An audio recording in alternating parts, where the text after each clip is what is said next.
Good evening, everyone, and welcome to our board meeting for September 11th. Before we get going here, today is the 16th anniversary of September 11th, as I'm sure we're all aware. I'd just like to have a brief moment of silence for those who were lost and those who continue to fight for us today.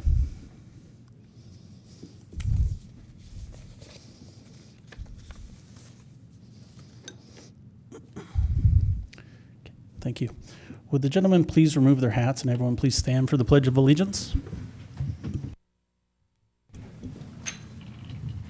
I pledge allegiance to the flag of the United States of America and to the republic for which it stands, one nation, under God, indivisible, with liberty and justice for all.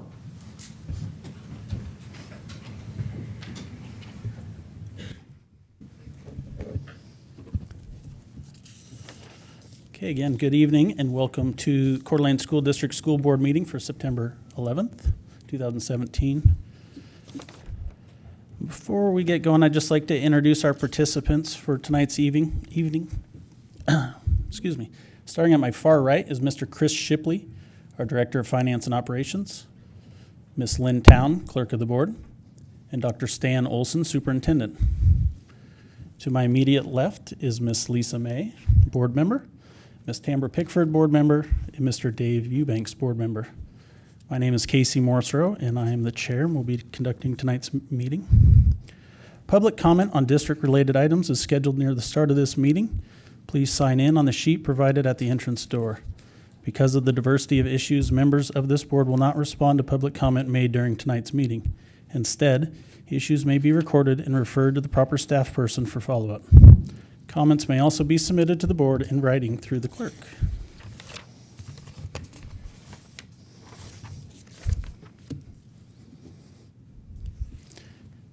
Okay, board, we need to go ahead and approve the agenda in an addendum. We do have an addendum in here today. So Lynn, we have a revised personnel memo. There was one name that was added since this was given to us on Friday. And you should have a copy of that in front of you. So that's personnel item A. And then also on the pole building quote. I can explain on the pole building quote. I put two quotes in your packet. I neglected to put in a recommendation for which quote was being recommended for approval. So that is the addition to item F, what that recommendation would be.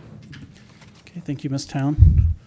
Is there a motion to approve tonight's agenda with the addendum? So moved. Second. Thank you. All in favor? Aye. Aye. Any opposed? Okay, motion carries, Ms. Town. Is there a motion to approve the minutes for the meeting of August 7th, 2017?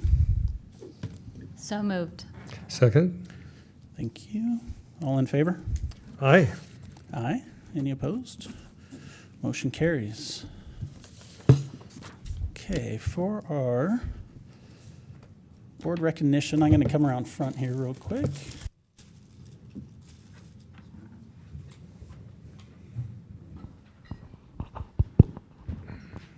Amaya here? You want to come up, Amaya? Oh, this is so cool.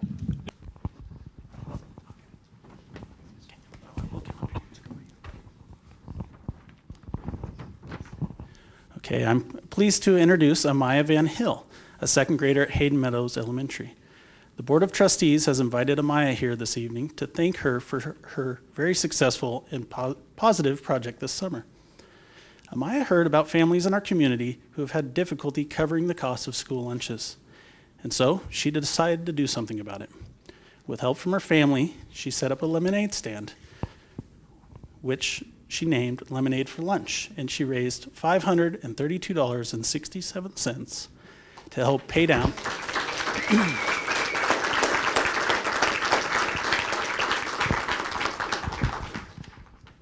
This was to help pay down the outstanding balances for reduced price school meals.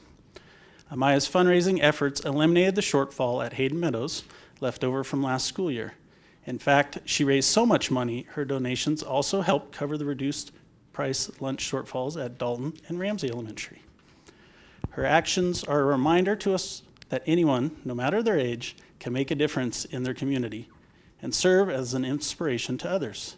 For that, we commend Amaya for her ambitions and generosity.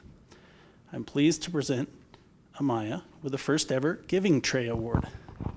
Thank you so much. We're going to give you this. I'll ask you a couple questions. Okay, so I have a couple questions for you here. I'll come down here. So, how does it feel to help so many people? Well, it feels good to know that I'm helping other people, and I might even inspire some other people. Good.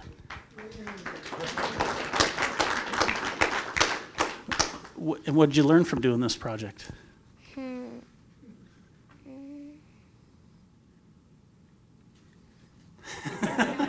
Was it fun? Good. Are you tired of lemonade? No. Well, thank you so much. Thanks for coming here tonight, and thank you for putting on this project. Do you have a few things you'd like to say? Okay, go ahead. I want to thank everyone for supporting me and my lemonade for lunch. I want to make sure that every student in the whole school district gets lunch. I won't stop until I reach my goal of $23,000.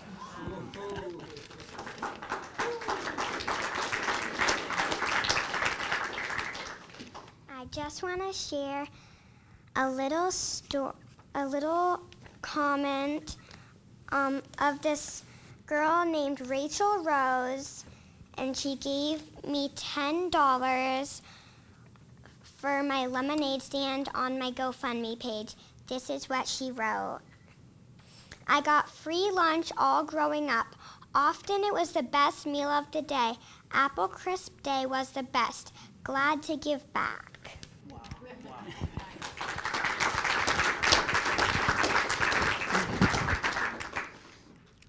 Scott, as she just mentioned, they have a GoFundMe page. Is that something we're going to link from our district? There's been several news stories that have it in it, but we'll have access to that from our Facebook page as well. Okay. Well, again, thank you so much. Here's a certificate for you. Can I just say one? Absolutely. You can speak all night. So I want to give everybody a little something before I give Ed a little present, and what I'm going to give you is, drum roll please, lemonade. Yay. Thank you so much. Great job, Amaya. Thank you. Dr. Olson has some flowers for you. Tell you what. And his wallet. On behalf of the Board of Trustees and everybody else, there's something to add to your fund. Thank you very much. Good job.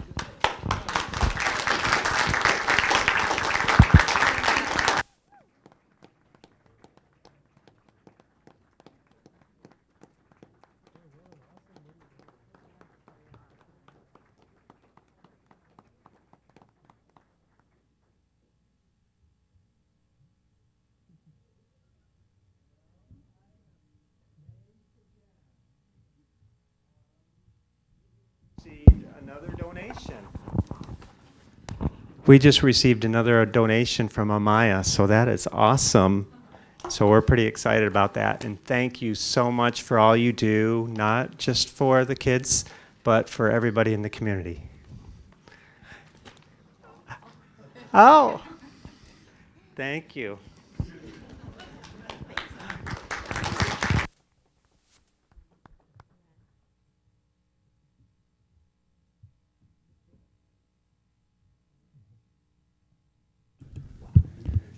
Great job, Amaya. So now it's time for our high school student body reports. I'll let Lake City follow that up. Lake City, welcome. Come on up.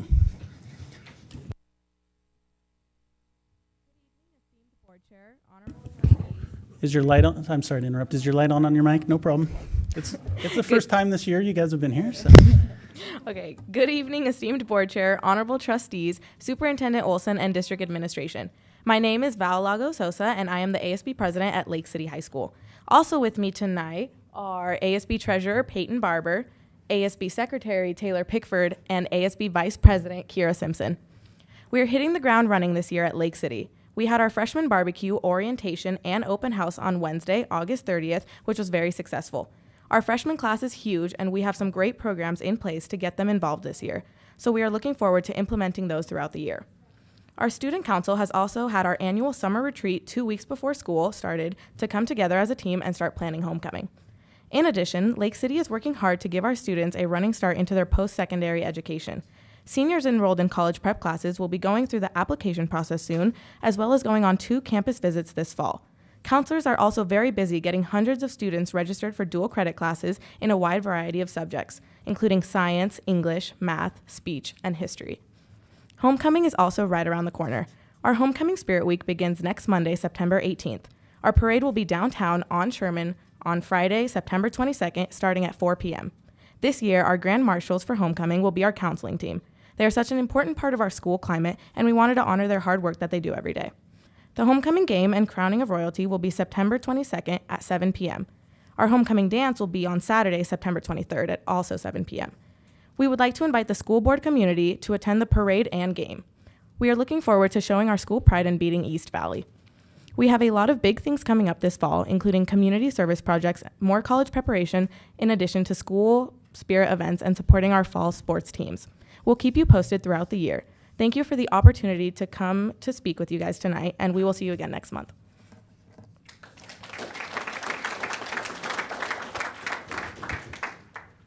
Thank you, Lake City High School. Is anyone from Venture here tonight? Come on up. Just make sure the light's on the mic, please.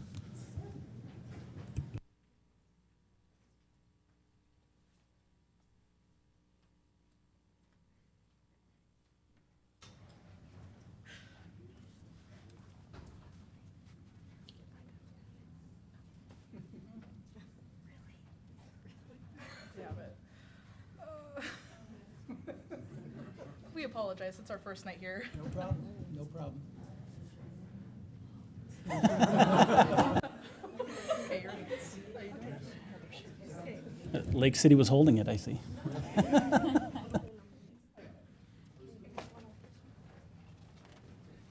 There we go.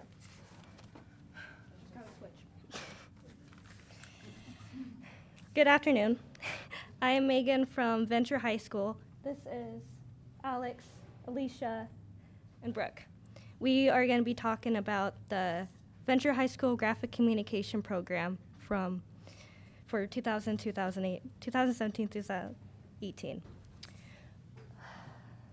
Our graphic communication starts out with Graphic Com 1, and it's a sampling of various graphic skills in a different software sets, including coding, that will be aligned to meet the new district technology requirements this year, which is different programs that include Microsoft Office and Google Drive. We're going to be teaching them, and it's going to start out with these kind of posters. This is our mission statement. It's engage, encourage, and excel. We had an assignment for them to create posters that we could put up on our school. This was our first year. Our second year was this. This is Graphic Communications 1. This is Semester 2. Semester 2 is students will explore graphic communication pathways of interest in their choice with customized programs with Lyndia.com. That's more like graphic design, video announcements, web design, and we started a yearbook this year. After Graphic Communications 2, it's K-Tech Print Shop. This is where we are going to begin with students will have the opportunity to advance their graphic skills and work with their real clients through the Coeur d'Alene School District Print Shop in the district and out of the district. In the district would be the Bora yearbook that we did. And out of district would be the Spokane Youth Ballet, along with the Lakeland Highland Dance.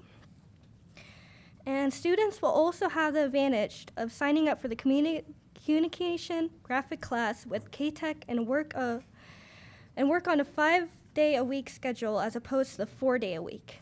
While most students at our high school are going 4 days a week, we are going 5 days a week. We're going there a little bit more. Paid internships are also available once we get out of school. That's it.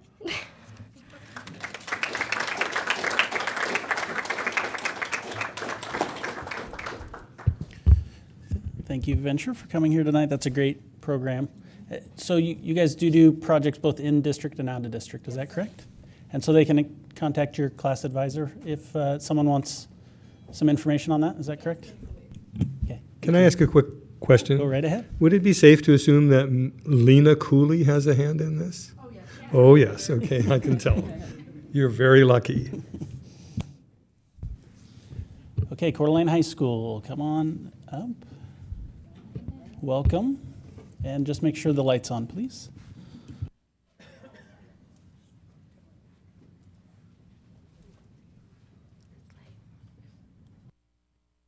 It's on. We're good. Hi, I'm Rachel Dooley. I'm the Coeur d'Alene High School ASB president.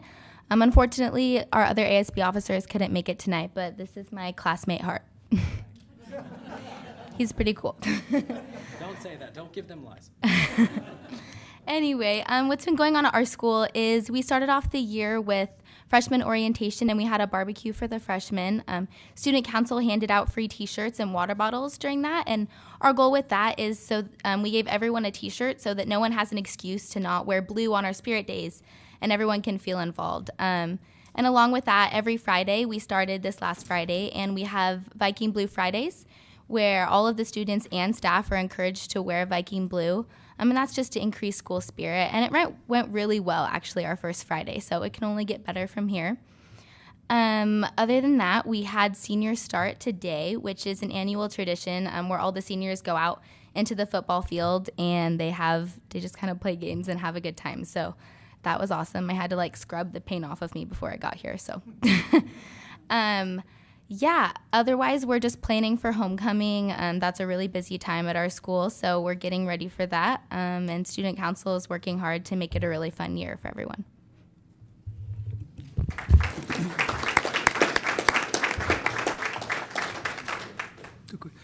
Two quick items before our students leave us. And you're certainly welcome to stay for the entire board meeting. But you may choose to do some other things this evening that are on your agenda. Two things. Number one, on behalf of the board and staff, we'd like to thank all of you and your peers for the patience you displayed last week with the weather conditions that made an interesting start to the school year.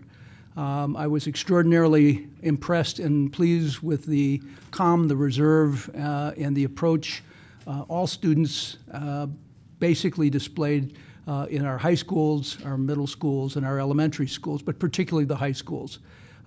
This was a walk in the park for you, and it exemplified the leadership and the maturity that we ask of our students and obviously are getting. A second item is that there are several activities that are being planned this year that will involve student leadership from all three of our high schools. Number one is the superintendent search. As many of you know, the board will conduct a search, interview, and hiring process for an ongoing superintendent to start during the 2018-19 school year. We are identifying what are called stakeholder groups right now. And probably there isn't a more important stakeholder group for the process than the consumers. Those people for whom we all live and work and act. But you are also the best sources of information relative to the experience that you've had and the type of leadership you want at the board and superintendent level for years to come. Certainly those of you who are seniors will pass this legacy on to students who come after you. But we'd like to have the ASB representation and others from all three high schools involved with this process. With your permission, we'll make a contact with your principals to set up a preliminary meeting to discuss this. There are also a couple of other activities with which we'd like to have you involved, and we think would be profoundly important. So again, we'll be making contact within the next week to 10 days with your principals to set up a meeting to follow up on this. Thank you very much. Okay, thank you, Dr. Olson. Thank you, students, for coming down. Have a great month. We'll see you next month. Bruce, don't feel bad. They always leave after they're done. So next up is Bruce Twitchell. He's the president of the Coeur d'Alene Education Association. Welcome and happy start of the school year. Yes. That's right. I'm used to people leaving when I come around, so it's just how it is. Board trustees, Superintendent Olson, district office representatives, thank you once again for letting me be here. I'll apologize in advance if I'm kind of short. I know how much everyone hates it when board meetings run short, so if it does get out early, it's, I guess, somewhat my blame. You know, the start of the school year, I'll be honest, for me, it just feels like never even left. It's been interesting. I know it's like that for the majority of the teachers out there. Granted, we love our non-contract time during the summer, but it is always good to get back and have the schedule there again and something to be planning for. And, of course, too, to be around the students once again. Superintendent Olson, as you put it, it's been a very interesting start to the school year. That's the exact word I had down, is what you used. With the smoke, first off, I'd like to virtually give a round of applause to the elementary teachers who I know how to deal with the inside recess all week. That certainly is a challenge. And then also big hats off to the coaches, athletic directors, administrators at the high school, and I never heard, but I imagine the middle school level as well, with the constant rescheduling and having to deal with that. I'd like to thank you, the board, for approving the emergency levy. I know that attendance or the enrollment was certainly higher than what was originally budgeted for, or what was discussed last year. And it's great, though, that you see the need for that. And, you know, I'm a taxpayer just like everyone else in the area. And when I see that little bit go up, of course, it's a little bit painful, but absolutely necessary. I believe that education needs to be funded as national security is, because education is national security. And so every little dime, dollar, whatever that can go to help it out is needed and appreciated. I know that teachers are dealing somewhat with crowding issues, but it's what happens every year, and we roll with it. So,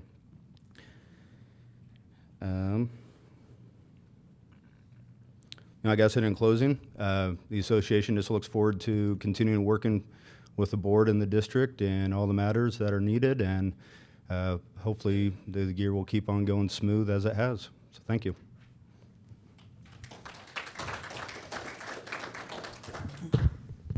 Thank you, Mr. Twitchell.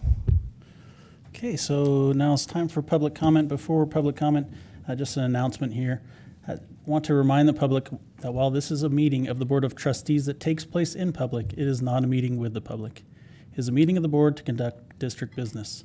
The board does allow some limited public comment on district-related items.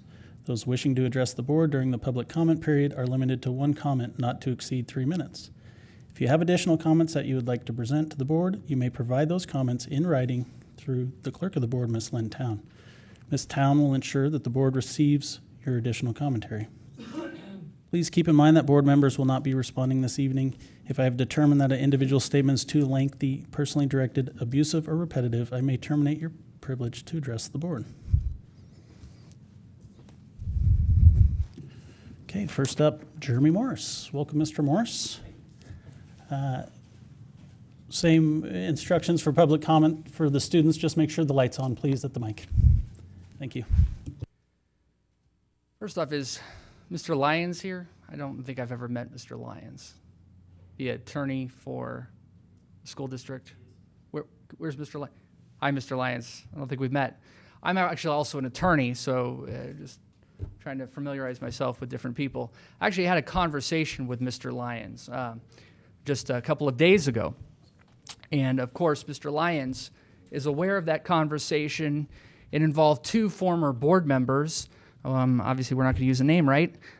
Two former board members who suggested, perhaps wrongly, that a letter that was sent to me was possibly illegal. Mr. Lyons refuted that point, and obviously what that letter involved was the fact that not only would I not be afforded 10 minutes to be put on the agenda, even though I followed the procedure weeks ago, but that I also wouldn't be provided 3 minutes comment period. So being informed by two former board members that actually might be crossing some line, I was actually advised by those former board members to contact Mr. Lyons. And Mr. Lyons, I think, probably set me straight. So I'm not going to dispute that he's probably right, good lawyer, that good advocate for the district, that I probably am prohibited from speaking if you wish it, even for the 3-minute comment period. So that's that. However, setting aside the legalities of whether or not I'm permitted to speak, it's reprehensible. It's wrong. I can't help but think when I saw that beautiful little girl there talking about her lemonade stand, remembering a speech by Ronald Reagan where he talked about how freedom is not in the blood. It doesn't get passed down from one generation to another generation. We have to pass that down. This board is failing our children because what they're saying by your letter, Mr. Morris Rowe, and the other comments that have been made to me by board members, is what you're saying is, hey, we're not going to let the community speak. We're going to prohibit the community from speaking. Excuse me, Mr. Morris. The letter you're referencing, is that the one in which I said you can provide additional comments to board members to review or sign up for public comment? Because that's what it said in my letter. The conclusion, and maybe we should have at the last concluded paragraph, Mr. Morris Rowe, Right. the conclusion, it pointed out that the topic that I wanted to discuss with the board would not be permitted during the 3-minute comment period. That's what the letter stated. I have the letter. So why would it not be permitted? Well, because you claimed that it didn't involve policy. I understand that. So it doesn't involve policy. It involved individual trustees. Well, I don't know what is more policy-driven, Mr. Morris Rowe, than dealing with an issue of censorship. That's not policy in the district. That's not something that's relevant to our children. By the way, I have a 6-year-old who's a first grader in this district. And it's things like this that justify my desire for the last 2 years to try to get her into a charter school. Unfortunately, I wasn't so lucky on that lottery. But I'm looking at that little girl giving that little speech, and I am heartbroken that you, all of you, would fail our children by deceptively not allowing, quietly sending emails saying, hey, we don't even want you to 3 minutes.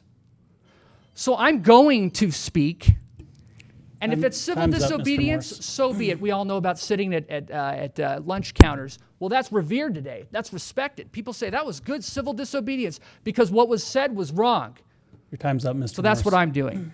We all know that Mr. Hearn made a public statement, trustee Mr. Hearn. Mr. Morris, your time is up, sir. Thank you. Mr. Hearn made a public statement claiming that Sir, I'm going to have to ask you to stop, or I'm going to have to recess. put up monuments and that he wanted all the monuments removed. We're going to go to recess. How many of you trustees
back, everyone. Thank you. Sorry about that.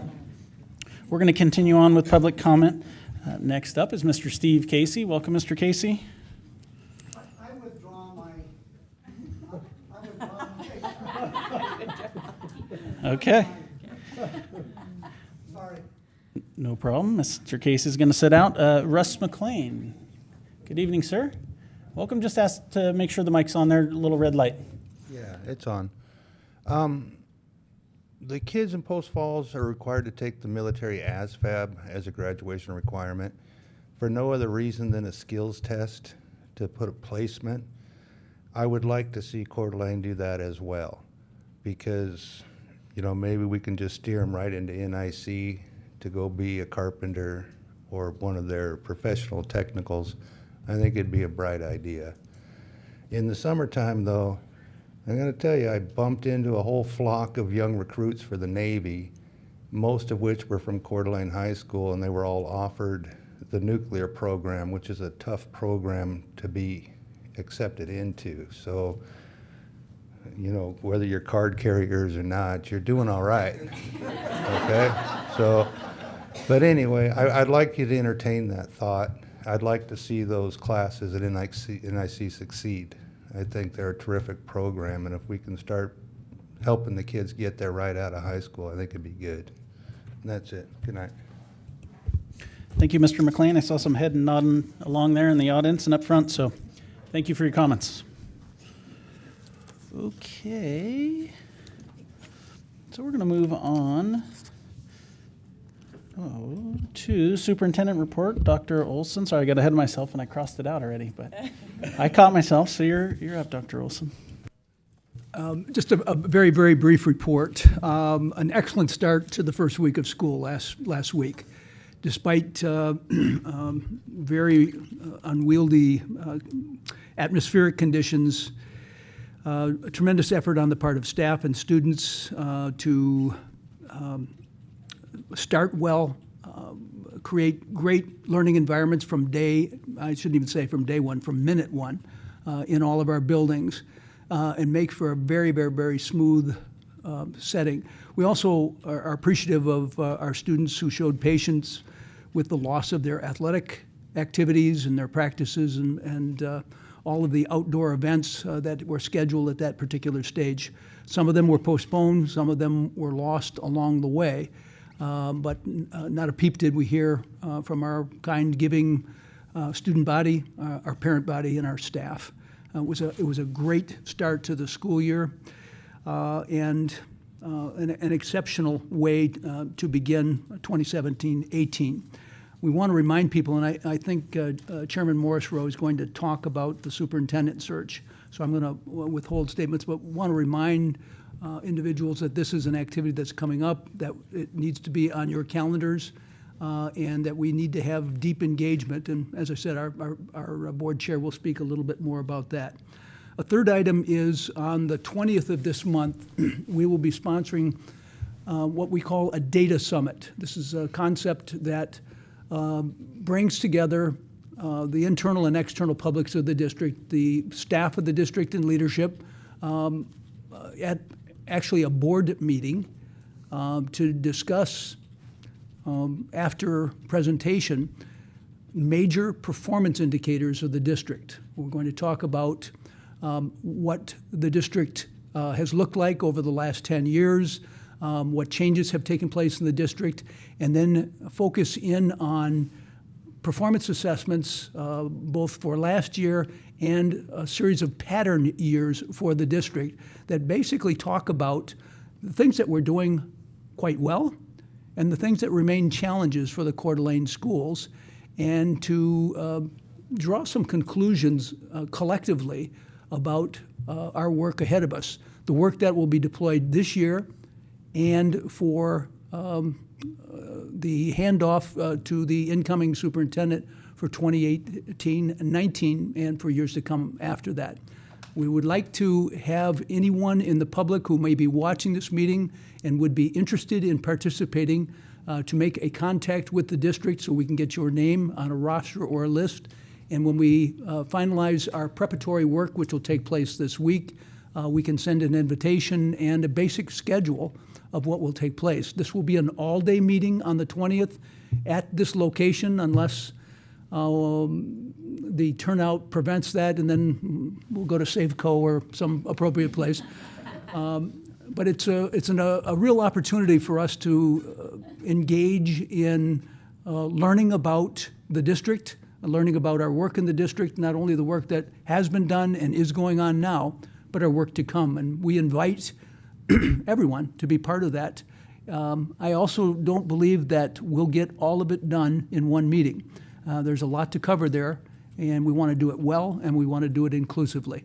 So please put that on your calendar. Contact us if you can join us, and we'll move from that particular point. Thank you very much. Minute. Yes. As to the first week of school, I'd like to thank my fellow trustees for joining me. I would also like to thank Food Services Director Ed Ducar for helping us personally deliver a shiny new red apple to every single teacher in the district and other people as well. On that first day of school, we did it in the first 2 days of school, but at the end of the day, on that first day, I had 20,000 steps on my pedometer, and my hand was sore from shaking hands. But it was really gratifying. It was our way of thanking our educators for the great job they're doing in our district. So thank you, guys. Okay, thank you, Trustee Eubanks. Just real quick, I failed to mention this to you, Dr. Olson, but I'm going to do it right now since we're all sitting here together on Data Summit. You knew I had a conflict. I've got a business meeting on that day. And about a week ago, we looked at rescheduling the 20th, and that didn't work. I was able to change my flight, so I am going to be here, except I need to leave an hour early. So about 3 o'clock or 3:15, I need to head to the airport. But I'll be here for most of it. Thank you for doing that. I couldn't, Spokane being a hard place to travel from, I couldn't get out any later in Spokane and still get to Dallas. So. Thank you for accommodating me on that. Board of Trustee comments, I'm going to go with Lisa here first. Lisa, go ahead. I just wanted, can you hear me okay? I just wanted to thank Amy and Anna for my orientation last week. Stan and Scott were there, and we went over title programs and special ed program, and I learned more than I imagined I would. 3 hours felt like one, and it was a lot of information, but I found it tremendously helpful. I wanted to pass this on to my fellow trustees and say that we've scheduled the next orientation, and if you guys wanted to join me October 18th or October 20th, Trina and Kate are going to dive deep into primary and secondary programs. And I do think this was Stan's idea to kind of start a new orientation program for new trustees, and I hope we continue it in the future. I think it's going to be invaluable. It's making me a better trustee, and I think ultimately serving my community better. So thank you. Thank you, Trustee May. Trustee Eubanks, did you have some further comments about the Data Summit coming up, or did you cover? No, but I would like to announce it, and this is a first for anybody here, but the last 4 years, Robert Singletary, our most renowned local historian, and I would like to visit each of our secondary schools in the first 2 weeks of October to do a presentation or maybe a menu of presentations on local history. Last year we did I was the first mayor of Coeur d'Alene. He was the commanding general of Fort Sherman, and we took that on the road to all the schools. I'm not sure what Robert has in mind this year. I keep trying to get together with him, and we're not there yet. But in the first couple of weeks, Trina, if you could help us schedule that, I'd really appreciate that. The year before, when we'd had such a dry summer, we did the Big Burn of 1910, and I think everybody really enjoyed it. So in any case, local history is coming again. Excellent, Trustee Eubanks. A couple things, I'll be quick here and get us back on schedule. Superintendent search, Dr. Olson mentioned that earlier, but as everyone knows, we're in the midst of that, or we're getting that fired up. The board will be meeting on October 3rd to really set the firm timeline for that and get ready for the posting of that and getting the word out there. Generally speaking, Sometime in late October, early November is when we'll be having the forums that Dr. Olson mentioned earlier, or community groups. Will be meeting with our search firm consultants and developing our profile for our district. The job will be posted at that time. We will close it sometime, I believe, around the first of the year, just after. The posting will close just after January, and we look to interview around the last week of January and finalize a decision the first week of February. That position would start July 1st. Something else I didn't have on here, but my wife asked me to mention, and I need to listen to her, is the Excel Foundation, which she is incoming president of. They have their big event, they call it, November 11th, which is Veterans Day. It'll be a patriotic theme this year for those of you who've gone before, but it's their big fundraiser. Also, their grant application deadline is next Friday, September 22nd. So teachers out there, please get your applications in. They want to see more and more. They have lots of money. So that's all I have. We ready to move on? Yeah. We are. I Do you have probably something? should Yeah. have said, but I don't know about you guys, but I thought the kickoff for back to school was outstanding, and Seth, I believe, had a hand in that, and wow, it was incredible. I just still keep playing it in my head, and what a great way to start off our school year and bring everyone together. So everyone that was involved with that, thank you so very much. I'm grateful I was able to be a part of that. Our speakers were outstanding. You two did an amazing job, and our guest speaker, wow, I could still be listening to her right now. Tara Brown, I think her name was. She was incredible. So thank you. I guess I kept that quick, but I didn't want to go without saying thank you, and what a great job.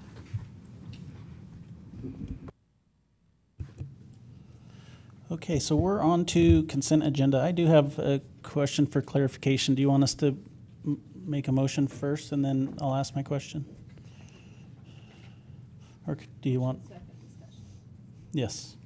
So is there a motion to approve the consent agenda items A through G? So moved. Thank you.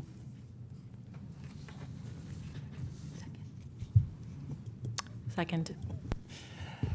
Okay, it's been moved and seconded. Is there any discussion? I have one question. Do we need to discuss the pole building quote?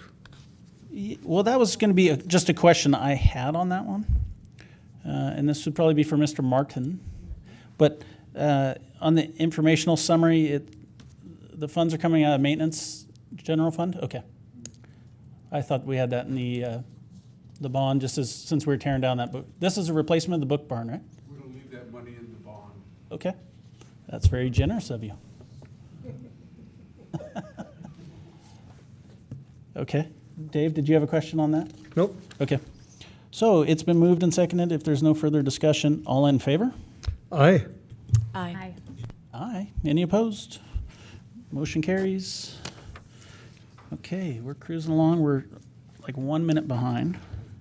Mr. Shipley, we're on to information item A here, which is the finance report from you, sir. Good evening. Good evening. Information report will be quick. It's October. Actually, it's September. Sorry. Yes, I have October written down on my notes. Then in October is more of the traditional financial statements presentation. But tonight, I just want to tell you, all is well. This job has been really challenging. Coming as an auditor, going into the weeds, it's been really rewarding and surprising on a lot of fronts. We do have audited financial statements. We are on track on that. Compliance issues. October is a big reporting time for the school district, and so we're on track. We're on time, and we're looking really good. I'm really proud of the people that I get to work with, and honored to work with them. I just want to say that out loud in public, and for you to hear that also. This doesn't always happen, so I'm thankful for that. Thank you. Stan? Just a quick question. Is the process, and I'm just asking this out of not having experience here before, when the audit is presented, is that a special meeting, or is that a workshop meeting, or is that a regular meeting? Traditionally, I've given it, and it's just been during these types of settings, and it takes about 10 minutes or so, if I remember correct. Regular meeting? Okay.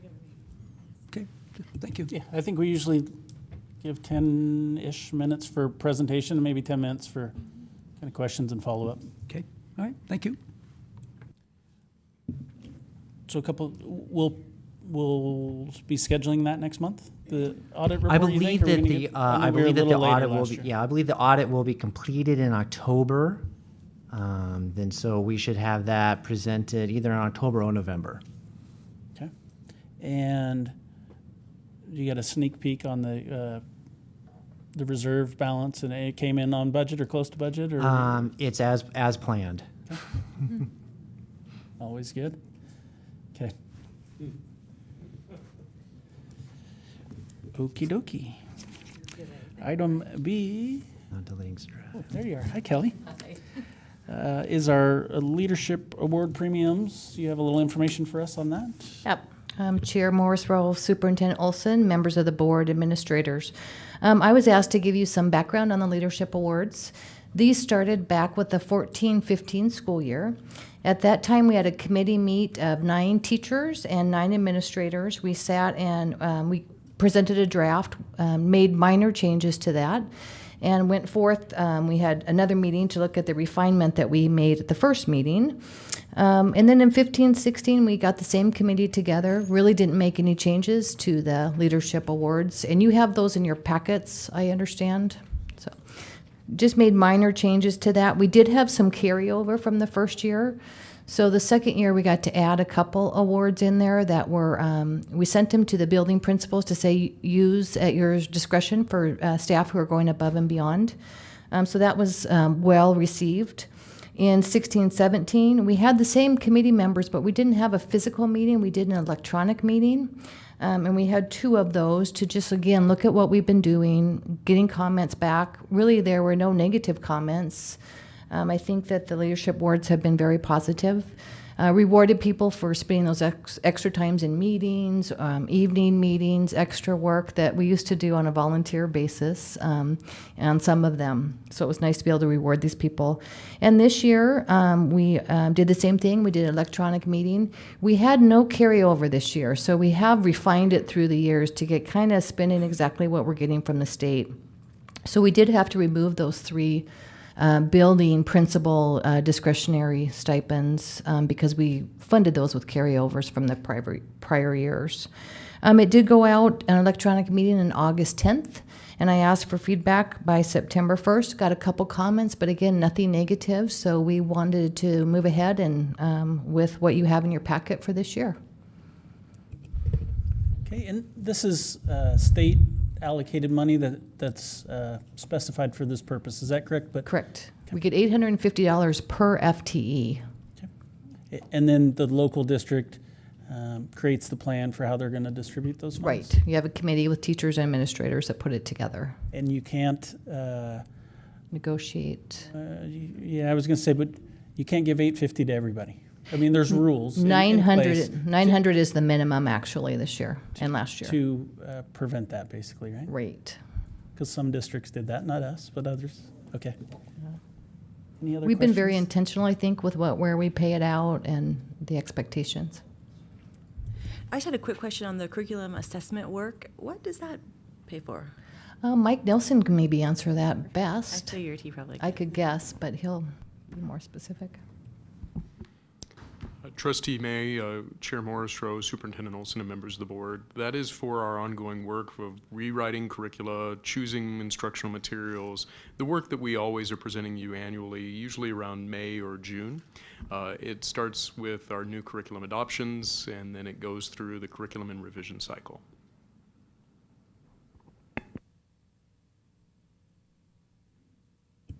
Okay, thank you, Kelly. Thank you. Oh. Dr. Cottle and Dr. Roscoe, you have item C, which is our continuous improvement plan update or information. Yes, good evening, Chair Morris Rowe, Superintendent Olson, and members of the board. I want to give you a little bit of history, just because we have some new board members. In the summer of 2016, we experienced some changes in Idaho statute and ADAPA rule, which changed how we do our continuous improvement plan. In the past, we used to do the WISE tool, and each building would come up with goals, and the district would come up with goals and would align them all together. But all that changed last summer. Pretty much now, the school improvement plans are really monitored, and oversight is provided by the State Board of Education, or in the past it was the State Department of Education. And we were given really two templates to use. So in your packet on page 124, you will see what the State Board calls Template B. And it's kind of awkward because it starts with all the metrics, with the numbers, and not really, the big ideas behind why we do what we do. So you'll see the invest, inspire, and innovate and the strategic direction on the following pages. But many of the metrics that are in our plan are really dictated to us by IDAPA rule. There's some things in there that we have to have for our continuous improvement plan. There are some measurements in there that we have to have as part of our college and career advising plan, and some metrics that we have to have as far as our K-3 literacy money. And you'll notice we don't have it projected. We did that intentionally, and I'll explain that in a little bit. So really our first implementation of this plan was last fall. And so when you look at the plan, you'll see data for the 15-16 school year. That is really our baseline data, and any interventions that we did last year would reflect on this year's data. Trina, just real quick, sorry to interrupt. Do we have this where it can be up on the board, or no? We may be able to, if in the booth, if they can. If possible, great, just for our audience. If not, go ahead. We'll see if they can work on it. It's on page 124. Okay, thank you. And the audience will see when I put it up there. So our first implementation, there it is. You'll see in school year 15-16 as our baseline year. There is data from 14-15, but really we didn't have that plan in place, and so it just gave us an idea of where we were. The benchmarks, we decided as a district to set some of these benchmarks. So as you look through some of the data, and there's 3 pages, you'll see there's some spots where we did achieve growth, but may not have met the benchmarks. There's some where we did meet the benchmarks, and there's some areas where we didn't do as well as we had in the past. So tonight, we're really presenting this updated data to you for information, knowing that we're not going to take a deep dive in this meeting. I mean, we could spend hours. Our plan is to have a deeper dive when we have the data summit on September 20th, as Dr. Olson explained. So what the information you see here is really aggregate data. The summit, which will be September 20th, most likely will be the beginning of a potential series of events where the district will engage board members, educators, parents, students, and community members in our continuous improvement process. And at that meeting, we'll have the disaggregated data. So we'll be looking at demographics, we'll look at enrollment, we'll look at all of these, based on building level. We'll look at the SIP survey. There was a survey that we did in the spring where part of the results were presented to the board, but we'll have the full results that'll be presented, as well as IRI, ISAT, AP, ACT, and SAT data. So really the purpose of tonight is just to give this to you for information, to get your brains thinking about it, and then we'll delve further into it on the 20th. And then we'll bring it back to you in October, where we may make some changes or not. But before I have Kate respond or answer any questions, just to remind you, this is a living document. So it's something that's always changing, always evolving. And so I can, anticipate that as we go through the data summit and some of the further work that we will be doing, that we may be adjusting some of our goals. We may be adding some goals. We may take some of them off. So we'll entertain any questions. I don't know if there's anything you want to add. I know we started talking about this back in the spring. I think with the the fluctuation that we had there, we kind of, I wouldn't say we backburnered it, but we had talked about maybe some public meetings or some board meetings. I think if we look at the legislation, that's kind of the intent. It doesn't specify that, but it kind of alludes to it, that we would, there would be community and board participation in this. So I like where we're going with the data summit, obviously, and I'd like to see, I think all the board members, with this process evolve, and that the data summit is something we do each year. That's kind of the first stepping stone as we do this. And I think that's what you're talking about and what Dr. Olson envisions. So I appreciate that work. And you're absolutely right. It's the Idaho Code 33320 is the one that says, we do need to have that process. And because our timeline was shifted with the change in administration, it's pushed back a little bit, but that's definitely the intent of the process. The statute, I think, says we have to have this posted by September 30th, so we're going to do like we did last year and have it posted in draft form on our website? Correct. October 1st is when we have to have it, so we'll post it in draft, and then we'll make the changes as needed. Again, we may, the information that we're covering in the Data Summit, it may just be the beginning, so I can anticipate as we're going on through the school year that we will have several iterations of this document, and we'll post it, each iteration up on the web page. Thank you. Any other questions? Yeah, I'd like to just ask a question about the Data Summit and all this effort that's coming to this from all these different directions. The ultimate goal, and we may not get there, we're not going to get there in September, but the ultimate goal is to improve academic achievement and to improve academic standards, correct? Correct. Okay. You wanted to respond. Go ahead. No, I think you hit it on the head that when all is said and done, after we've met with teachers, administrators, and our community members and our trustees, that what we can look at is where are we doing well and where do we feel like we're producing the results that are worthy of the promise of our children, and then where do we need to improve. And I think we already have some, we have some thoughts about that, but we want to make sure that the data is clear and that we've vetted those ideas and that we've collected good thinking from our colleagues and our citizens.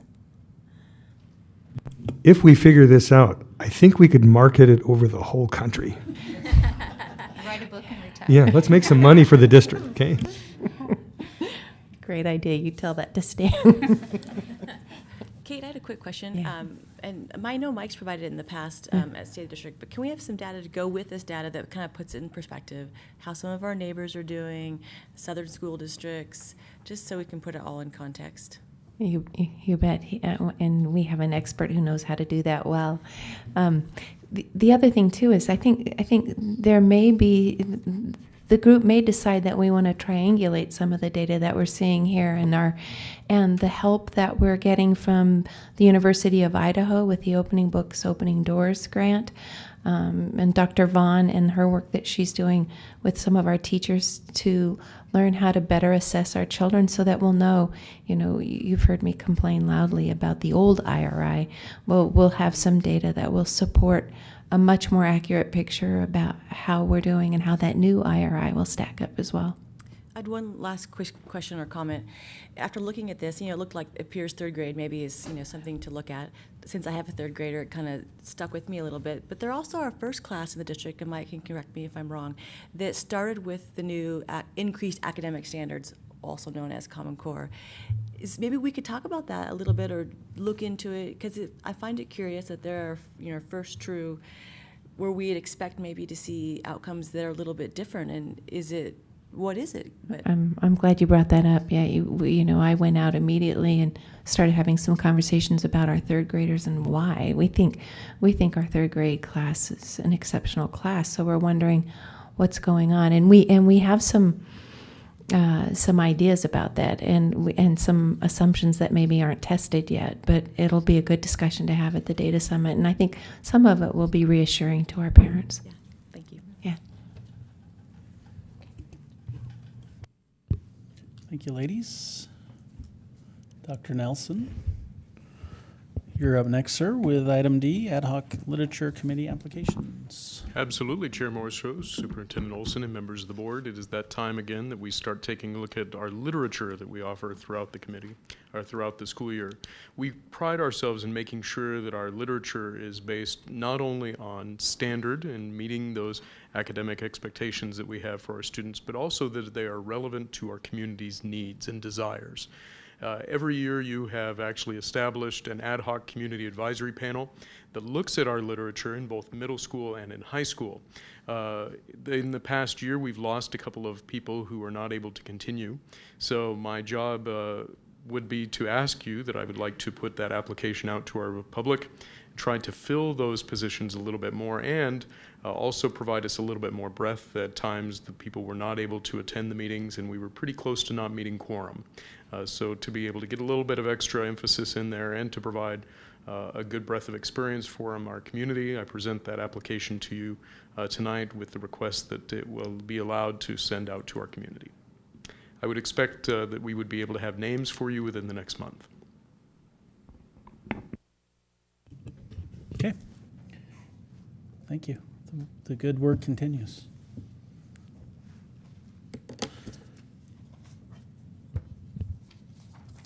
Item E, Lynn, is our annual policy review. These are all the policies by either state or federal mandate or law that we have to review annually. Is that correct? I'm sorry, my computer just crashed here, so I don't have my info in front of me. Yes, this is an annual review that is required. It's IDAPA Rule 08020316. The districts will conduct an annual review to ensure that policy is in place for safe environment conducive to learning. So these are the policies that we've identified that fit that criteria that the state has set up for us. So the requirement is that you have reviewed these, and that is why we provide them in your packet. Okay, so those were in our packet for review. Board members, is there any questions? Other than that, we will, if not, we'll move on. We don't need to take any action. These are already approved policies. Okay, moving on. We have policy for information. Ms. Wilson, do you want to go first? So you have, I'm guessing, policy 2380, which is a Head Start program coordination. Right, and thank you. And you can see in your packet there that this policy was simply updated. Our former policy was based on the old law from 1965, the ESEA. In the December of 2016, when we moved to ESSA, Every Student Succeeds Act, this policy needed to be updated to comply with that new law. So a simple update is all we have included. Okay, board members, are there any questions on this policy? Okay, and these will be out for public review for 30 days and we'll take action next month. Okay, thank you. So next is 3001 P1. Guessing this is Dr. Cottle. It is. All right. As we move the mic around the table. What this is, and the policy actually starts on page 177 of your packet. But as you know, every year we get updates from ISBA to make sure that we're in compliance with the law. And so what this is there's an additional language in here for the transfer from persistently dangerous schools. And this is a requirement through the ESSA legislation that we're required to have this language in our policy. The nice thing to know is that the state is charged with having a definition of what is a persistently dangerous school, and the nice news is that we don't have a school that's labeled that. But regardless, we still have to have this in our policy. And then you will find in your packet too, there's a definition of what that means. Okay, thank you. Board members, any questions for Dr. Cottle on this policy? Okay, moving on to Mr. Shipley.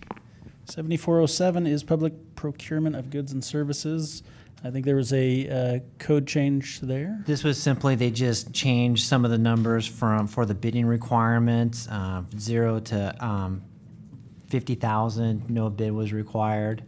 And then their levels for semi-formal bidding and up to formal bidding, those amounts have increased also.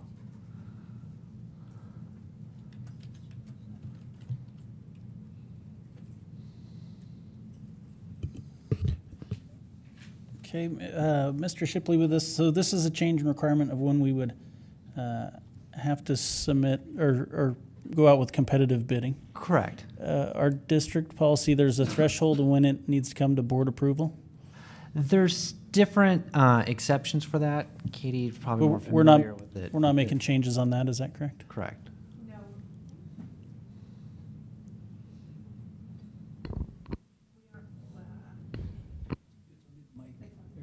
We aren't making any changes to what's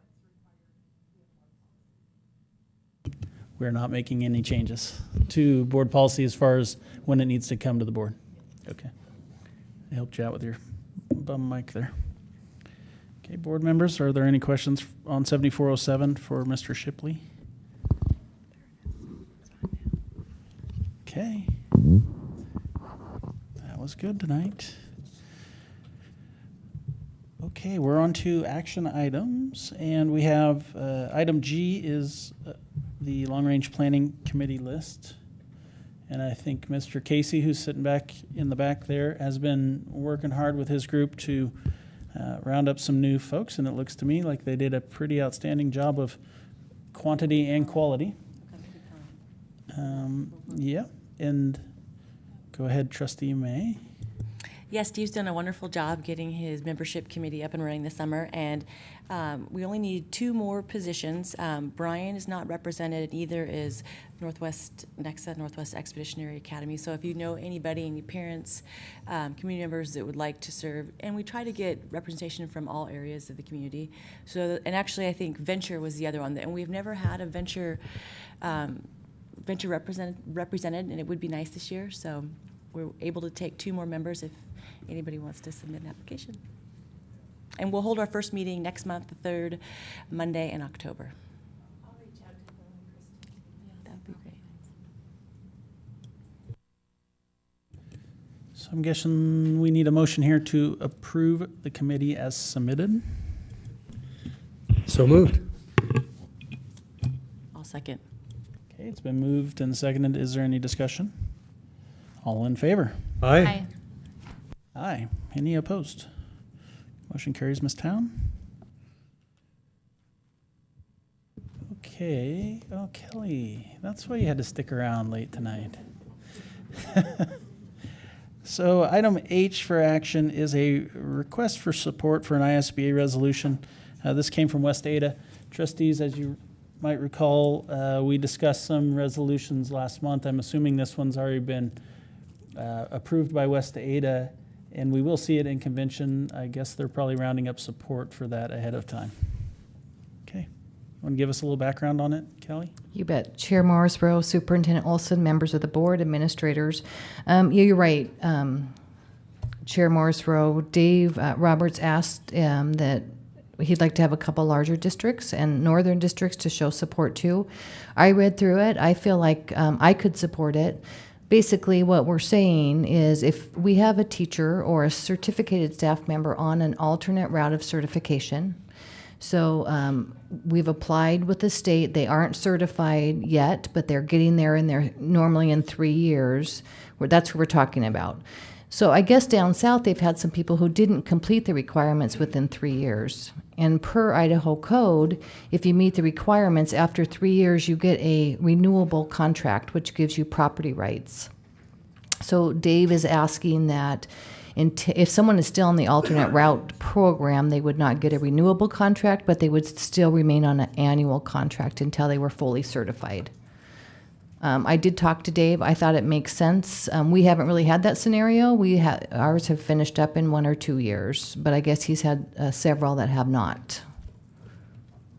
Is there any questions on that? Yeah, can you just explain a little bit about, I guess, what the hang up is? I think the understanding, so in the early contract years, I think it's first 3 years, there's no property rights. Right. They're one-year contracts. Right. So you don't have to have a formal due process hearing if you don't hire them back. Okay. When we're getting into year 4 and 5. After that's, three- That's where the issue is, because then there becomes some property rights. Correct. After 3 continuous years, and then their 4th contract would be renewable. Okay. And also now there's career ladder requirements in there, but they could meet those. And this proposed proposal from West Ada is only impacting those who are in the alternative program? Is that Correct. Alternate authorization. Okay. Yep. And we would be, this proposal is that they would remain on a Category 1 contract, which that is done at the end of the school year. There's no questions asked. You basically can re-up it, but you would have to make the decision to re-up it. So it would be definitely a 1 year only at a time. And right now you can't do that per Idaho code. So this would allow that exception. Board members, do we have any other comments or questions on Kelly? I guess if we're going to take action, it would be, we'd need to vote to support this. And I'm assuming at the ISBA convention, it's going to list the sponsoring dealer or sponsoring district and then other dealers underneath that support. Okay. So is there a motion to support the West Ada, what are we calling this, resolution? ISBA resolution. So moved. Second. Okay. It's been moved and seconded. Is there any further discussion? All in favor? Aye. Aye. Any opposed? Okay, motion carries, Ms. Town. Thank you. Yeah, you bet. Thank you, Kelly. And next up is item I, which is policy for action. These are 2 policies and their corresponding procedures and forms that we saw last month. It looks like they've been out for public comment for the last 30 days, and no comments have been received. There were a number of refinements and adjustments that were made to the volunteer assistant policy after our August board meeting. I believe Mr. Maven got those done prior to this. I know he did. He got those done prior to this being posted for the public and for staff. And I think he did a good job of tackling the concerns that we discussed at our August meeting. Does anyone else, do you have any tweaks to this, or is there a motion to approve policy 3345? Well, I'm going to split them up and just do them individually. So is there a motion to approve 3345 as presented? So moved. So moved. Second. It's been so moved and seconded. Thank you. Any discussion? Okay. All in favor? Aye. Aye. Any opposed? Motion carries. Is there a motion to approve 4600 as presented? I had one question, and as I was reading through it, it looked like we hadn't changed it so if restraint was used, we were just notifying the district office and not a person. I know that's probably being way over detailed, but I just know if the secretary counted as notifying somebody if we're using restraint, especially if the person doesn't have an IEP or a plan. So I know we had kind of talked about that, but I looked at the wording today and it looked unchanged. Yeah, I thought last month we talked about a specific person I thought would be notified. Do you know what page that's on?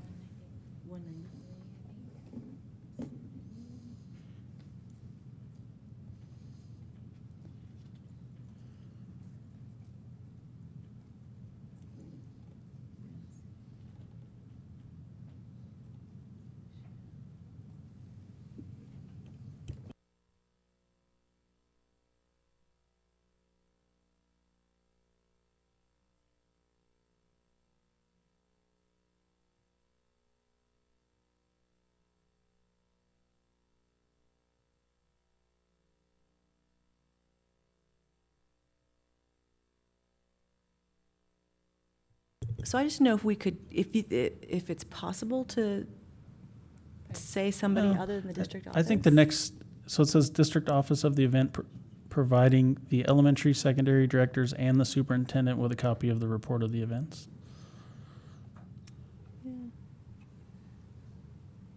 I don't know if that was new.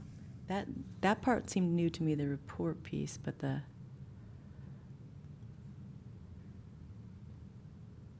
only thing that came to my mind is if it's a busy Friday and some sort of restraint incident happens and the message is left on a Friday at 3 and it really needs follow-up by our superintendent or a parent, somebody needs to be notified.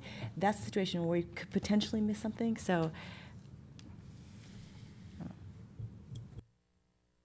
Dr. Olson, do you have any ideas there? This would be the. Why don't we just be more efficient and just say, contact the directors of elementary and secondary and the superintendent's office and just flatten the contact lineage? I don't think they all need to be notified, but I think at least one person in that level position, if it's, someone that's never been restrained before, there's some situations where I think we should be notified. And actually, if my memory serves me well, that process is followed anyway, that that's a pretty critical communication, no matter when it occurs. So Lynn, this is on page 192 and it's number 2. What if it reads something like, a building administrator shall notify the elementary and secondary director and superintendent's office and provide them with a copy of the report or yeah, we could just say one of the above or.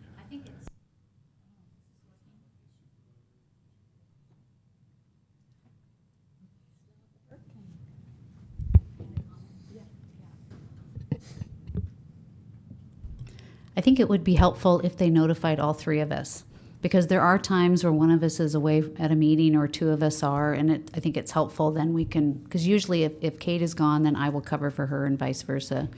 So I think it would be helpful if all 3 of us were notified. Okay. That makes sense to you?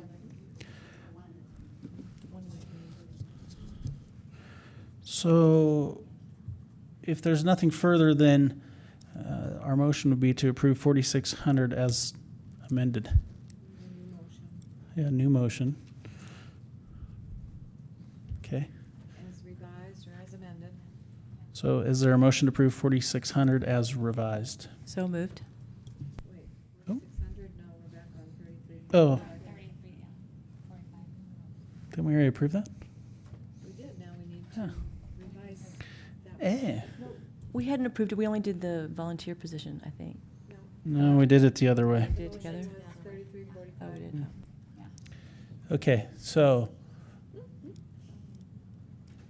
you want a motion to, New motion to approve 3345 As- as amended. okay, so is there a motion to approve 3345 as amended? So moved. Second. Thank you. All in favor? Aye. Aye. Aye. Okay, 4600 now, which is the volunteer assistance. Is there a motion to approve 4600?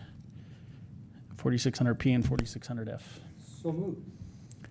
So moved. Sorry, I keep forgetting to hit the button. Second. Okay, it's been moved and seconded. Any discussion on this one? All right. All in favor? Aye. Aye. Any opposed? Motion carries. That ends our action items. We are into board reports. There's not a lot here. We haven't had any committee meetings that I'm aware of yet. Is that correct? Okay, so no committee reports. Couple things on our calendar coming up here, folks. We have September 20th, as we've talked about a lot tonight, is the Data Summit, and that's going to be here from 9 a.m. to 4 p.m. That's what I wanted to know. 9 till 9 11? to 4. Oh. And I believe Dr. Olson and staff will be hoping to get a schedule out on that, maybe this end of the week or so. With fingers crossed, I'll say Friday, with no luck, Monday. We've got a large meeting on Thursday to finalize the agenda, do the previews of the presentations, and so on and so forth. And our hope is to be able to have all that done by that particular time and then be able to send something out on Friday. So we think it will go till 4, so it'll be just planning, potentially. Yeah. Oh, sorry, I wasn't. We'll see. You guys can keep going without me. A question on Yes, sir. the ISBA Region 1 meeting, where and when? I've seen that before, Well, but I was just going to ask the same question. So it's September 28th. It's going to be at Venture High School this year? Venture High School in the library again. Okay. Dinner provided, 6 p.m. Typically goes hour and a half to 2 hours. And we expect many Region 1 board members along with state legislators, and I'm guessing the media will be there as well. and who has responsibility for the agenda? Is that ISBA that has the That agenda? is Tom Yes. Hearn and Well, our Region 1 Region folks, which is 1. Tom Hearn and Jody Hendricks from St. Mary's School Correct. District. They will I get think that they get their agenda. marching orders from ISBA on that. And many years, we've had someone from ISBA come up from Boise to attend as well. Will you send a calendar invite I on that? can, sure. Be awesome. Thank you. And then we mentioned it previously, but October 3rd, we'll have our first meeting with our superintendent search group. Oh, regular meeting on the 2nd, superintendent search group on the 3rd.